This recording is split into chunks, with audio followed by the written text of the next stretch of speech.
Hello, Sunnyside.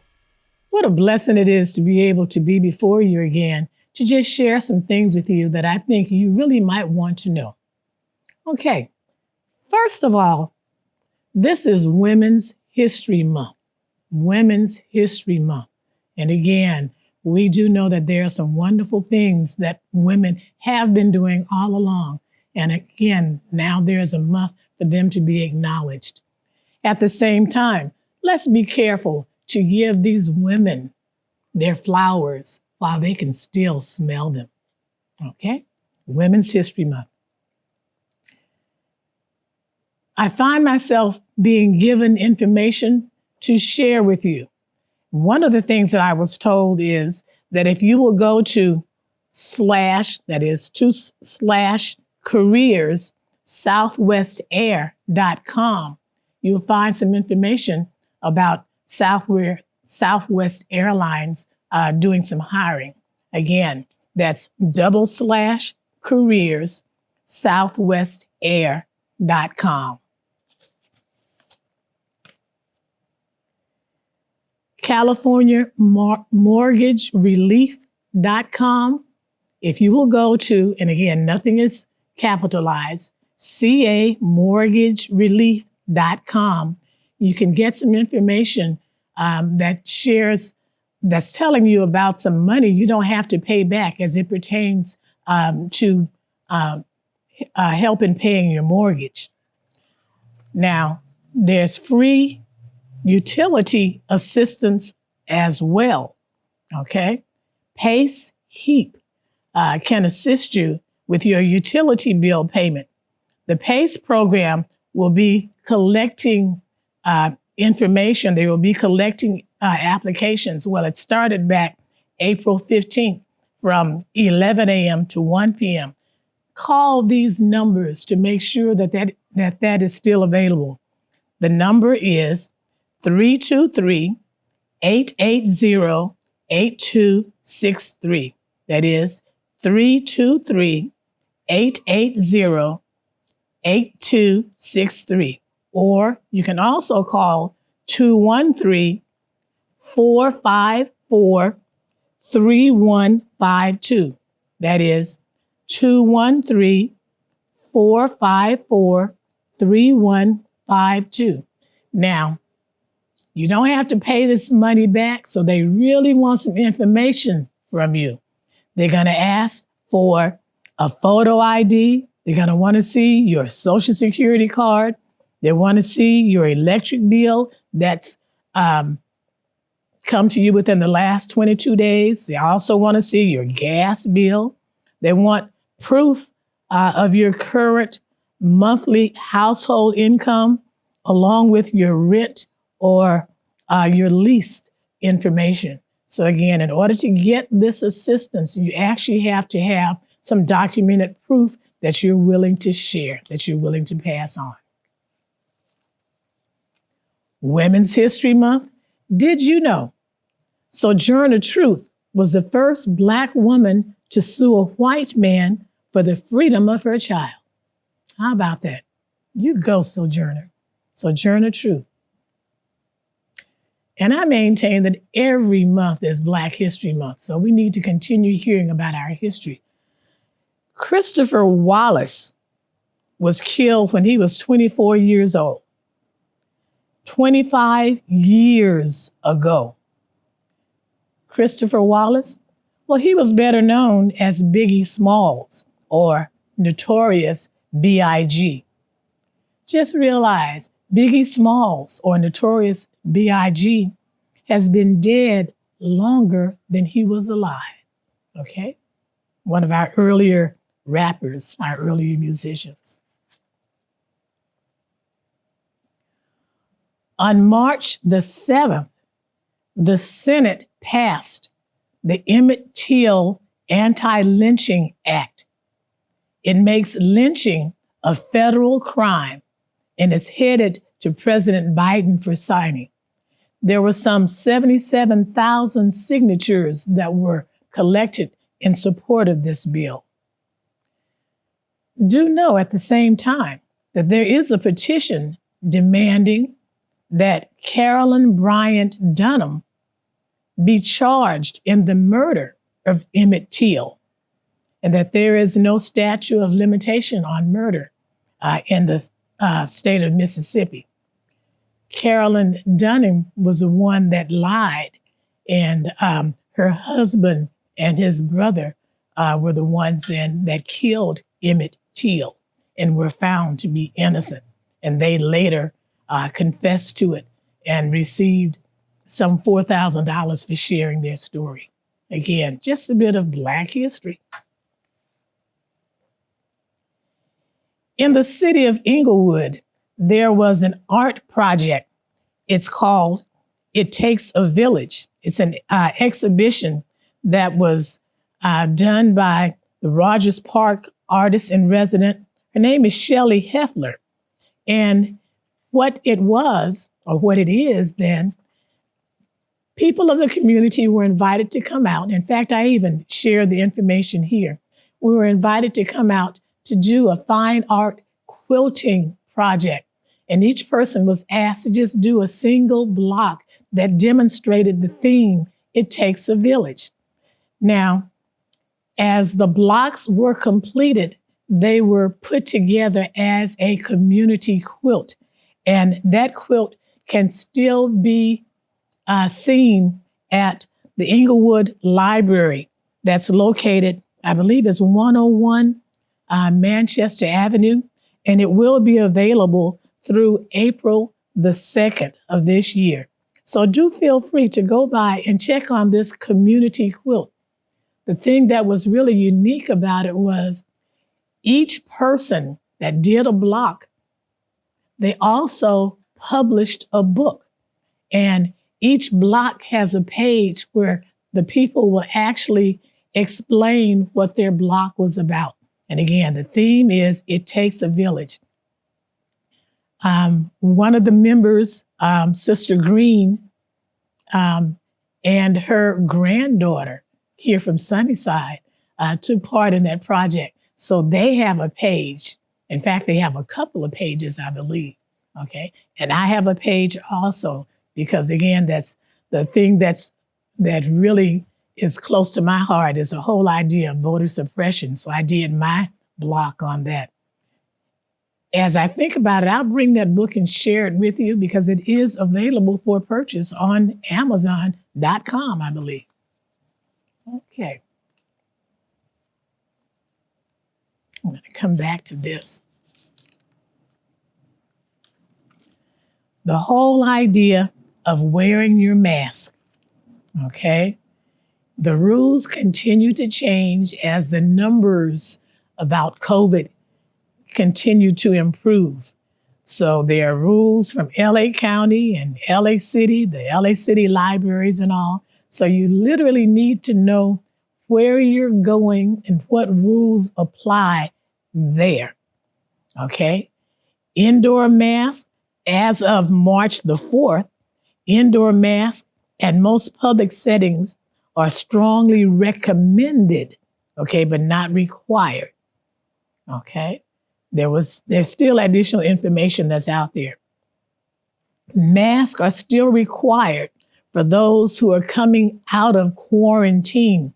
Again, if you've had a positive showing on the test, okay?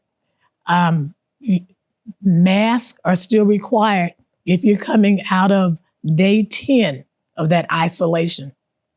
At the same time, people can wear a mask indoors or outdoors as you choose, okay? Whether they say, it's required or not, it is your choice. And if you see me without my mask, tap me on the shoulder and ask me, Ms. Hurd, where's your mask? Because I don't really feel comfortable yet in going without my mask.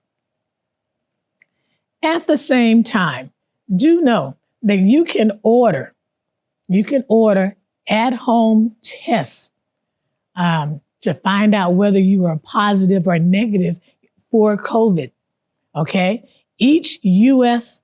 home is eligible for 2 sets of 4 free home tests, okay? You can even get your second set now. So These free rounds of COVID tests will be shipped straight to your home if you will go to covidtest.gov. covidtest.gov. Okay? All right. I believe it was March 5th, the last time I was actually taping. And that was my brother Calvin's birthday. So we went out to celebrate his birthday, went out to dinner. And in coming back home, I really became quite ill, quite sick. And that was the first time in my life I've actually prayed that what I was sick from was food poisoning and not COVID. Because I had been down here at the church. I had been doing my taping in front of the young adults. I had been over in the other section where young adults were working with T-shirts, doing lettering on that. I had been down into the fellowship hall where the youth were doing some kind of racing, okay? They were doing some motorized racing. And I looked in on the choir and I saw the choir was practicing over there. I just came in contact with so many people. And my prayer was, Lord, just let it be food poisoning. As it turned out, we had the home test. We had 2 of those packages that had the tests in them. And when I took the test, my test came back negative. Can you imagine being thankful and just praising God that chances are I might have had a little food poisoning? Okay? So just be aware, those home tests can really put you at ease, and they are free. They are available for you. Okay? Crenshaw, LAX, Inglewood, Westchester and vicinity, all of those high schools, there is a $500 art contest for students that are in grades 9 through 12. And that contest ends on April the 8th. The idea is that you are to create artwork that celebrates the unique character of your neighborhood, okay? And its connection with the Crenshaw LAX Transit Project. They're looking for 8 students in order to give $500 awards to, okay? And for each of those prize winners, they will be given a commemorative, they're going to be creating commemorative pins that will be recognizing each of the 8 stations along the way. For additional information, go to Crenshaw/LAX Art Contest. Again, Crenshaw/LAX Art Contest. And again, it ends April the 8th. If you know some creative people, tell them about it. Women's History Month. Lillian Parker Thomas was the first Black woman to write a regular newspaper column, and she also helped Blacks get health care. Lillian Parker Thomas. At the same time, be aware, Nanny Helen Burroughs, she founded a school for Black girls in Washington, D.C. Nanny Helen Burroughs founded a school for Black girls in Washington, D.C. I really just found this out, okay? Stacey Abrams, you know about Stacey Abrams in Georgia. Stacey Abrams, again, is running against Governor Kemp for governor of Georgia. At the same time, Representative Renita Shannon is running for lieutenant governor in Georgia. All right, Black women, do your thing. All right, if you know somebody in the area of Georgia, call them and ask them, what are you doing? Okay, encourage people. Get out to vote in order for us to have that right. So many people really sacrificed. Okay. As I was growing up, there was a name that I heard. Her name was Authorine Lucy. Authorine Lucy. And I saw in the paper where Authorine Lucy, she earned a bachelor's degree in English from historically Black college. It's called Miles College. Miles College is still around today. Okay, she got her degree in English back in 1952. And her battle with the University of Alabama concluded 2 years after the landmark Brown versus Board of Education decision came about. Okay, separate education is not equal. Okay, anyway, Authorine Lucy Foster died this past week at the age of 92. Authorine Lucy, a part of our history. And as I look at this paper, I think this is one.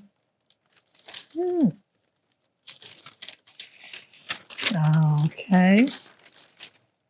Okay, this is one that states that the California Black clergy, political leaders condemn racism in Ukraine.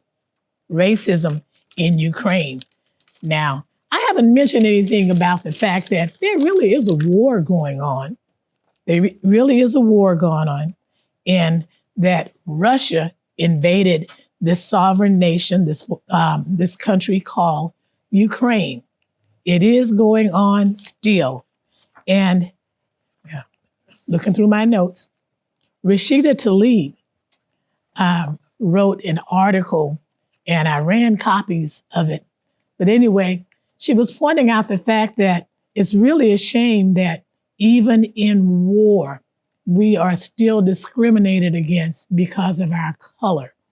As people are trying to get out of Ukraine, okay, because bombs are being dropped on places there. They don't care. These bombs could care less about your color. But as people are leaving, if you are Black, you are asked to step aside and allow whites to get on the trains, to get on the buses, okay? So again, even in war, we as people are still discriminated against. She goes on to say that the CBS News reporter described white Ukrainian refugees as being more civilized than Arab refugees. The BBC featured someone who said, "It's very emotional for me because I see European people with blue eyes and blonde hair being killed." A Telegraph reporter in the UK wrote, "It seems so like us that's what's so shocking." An NBC News correspondent said, "There are no refugees from Syria. These are refugees from Ukraine. They are Christians. They are white. They are very similar." Again, it's interesting that in war, they're asking you to step aside if you're Black. Okay, you take your chances, but we're going to let others that are more like us in where it is safe. Okay, so just be aware, war is going on. That's something I had not mentioned, but if you've been going to fill up your car, you're aware that the price of gas has really gone up. And many of these things supposedly have to do with the fact that war is going on as well. In getting ready to close, there's something else I'd like to just share. The Edmund Pettus Bridge there in Selma, Alabama. Congressman John Lewis was a civil rights legend. Again, he laid his life on the line any number of times so that we could have voting rights, we could have equal rights. And this past week was the 57th anniversary of Bloody Sunday, okay? And at this time, there still is a race there still is a charge, there still is an effort to change the name of Edmund Pettus Bridge there in Selma to the John Lewis, to name it after John Lewis. If you'd like additional information, text CBC to 41044. Okay, CBC to 41044. Again, there is an effort to change the name of the Edmund Pettus Bridge. Edmund Pettus was one of the top Klansmen of the day back in Alabama. There is an effort to name that bridge after John Lewis. And again, yearly marches are made across the Edmund Pettus Bridge because so much effort and such sacrifices were made on our behalf so that we could register to vote. In fact, March 15, 1965, President Johnson addressed Congress calling for the passage of the Voting Rights Act. 8 days after the unprovoked assault on voting rights activists on the Edmund Pettus Bridge in Selma, Alabama, known as Bloody Sunday. Voting rights laws were signed August 6, 1965, and it became fundamental in preventing racial discrimination in voting. And it banned literacy tests and ensured that there are no barriers to exercising the right to vote. And when I say then voter suppression and that things come full circle in terms of history, that's essentially what I'm referring to. One of the tests then that was given in order for you to register to the vote was they would take jelly beans and put them in a jar. And you had to guess the exact number of jelly beans in that jar in order for you as a Black person to register to vote. And again, who knew how many jelly beans in it were in that jar? Who knows? Again, whatever was decided at that point, again, was the decision. So again, just be aware, we've come really a long way. And if the federal government, if our senators, if our people in Congress would just really vote on the Voting Rights Act that's available today, then they could do away with a number of these voting suppression bills that are now being signed in some 49 of our states. Some 49 of our states. It would be great if we really could go back to, this is one of those documents, I hope it's not glaring too much, okay? This is one of those documents that was signed back in 1964. Discrimination is prohibited by the Civil Rights Act of 1964 and by Executive Order number 11246. The Equal Employment Opportunity Commission, okay, it prohibits discrimination because of race, color, religion, sex, and national origin. The Executive Order, okay, 11246, it's administered by the Office of Federal Contract Compliance.